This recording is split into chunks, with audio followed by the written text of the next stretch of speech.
Pour moi, ce qui est merveilleux et très complexe dans la flûte, c'est que c'est un mélange de choses tellement différentes qui, a priori, ne devraient pas arriver à vivre ensemble, entre le Singspiel, la musique populaire viennoise, des choses qui sont proches de la musique d'église. Parfois, on entend on a l'impression d'entendre des échos du Requiem, et puis de l'opéra seria. Et c'est comme si, sur le papier, ça ne devrait pas bien se passer. Et en fait, c'est presque le chef-d'œuvre des chefs-d'œuvre, quoi. Mais alors, on est confronté à cette complexité-là, comment travailler cette diversité de styles. Et dans la narration, c'est pareil, on passe sans cesse de la comédie à un récit rituel, à une histoire d'amour. Et en fait, il y a plusieurs histoires en une seule. Chacun de ces personnages prend en charge une partie de ces dimensions narratives.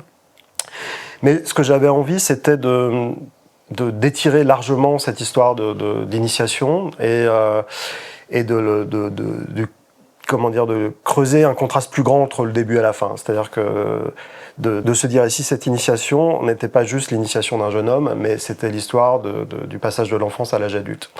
Et que l'histoire de Pamina et Tamino commençait dans l'enfance et que petit à petit, l'histoire et le temps allaient les séparer puis les faire se retrouver. Comment est-ce que c'est, plus que l'histoire d'une initiation, ça devient l'histoire de l'entrée dans le monde, de l'entrée dans le monde des adultes de deux personnages.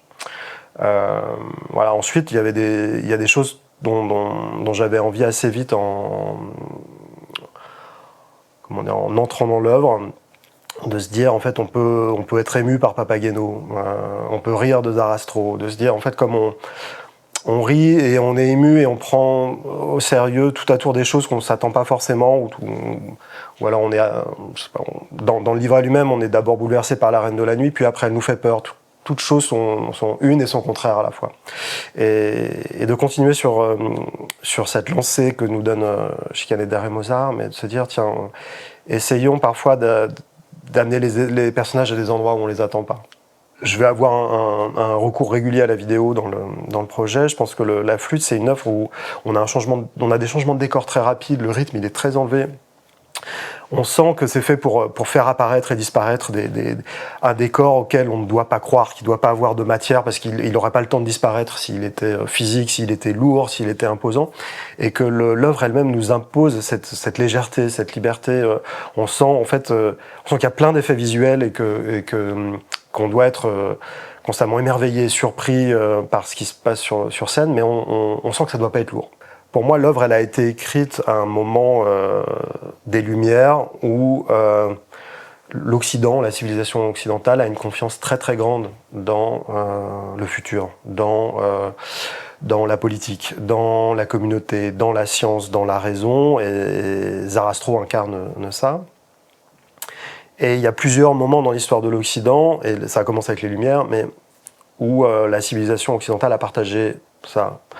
Et cette sensation-là, très forte. Et souvent, c'était avant d'entrer dans un conflit ou après un conflit, on se reconstruit. Mais ces moments de grande croyance, en fait, ces moments de grande paix, et en fait, souvent contiennent en germe la possibilité de la destruction de ce rêve-là. Et comme si dans l'équation de cette confiance parfois aveugle en ce qui va advenir, il y a quelque chose qui s'est mal formé ou qui vient enrayer un petit peu la machine et qui va petit à petit la gripper. Ça, c'est des choses qui m'intéressent dans ce va-et-vient entre les grandes pensées ou les grands projets politiques occidentaux, et tout d'un coup, ils viennent soit totalement s'effondrer, soit commencer à se dérégler, et tout d'un coup faire apparaître des monstres.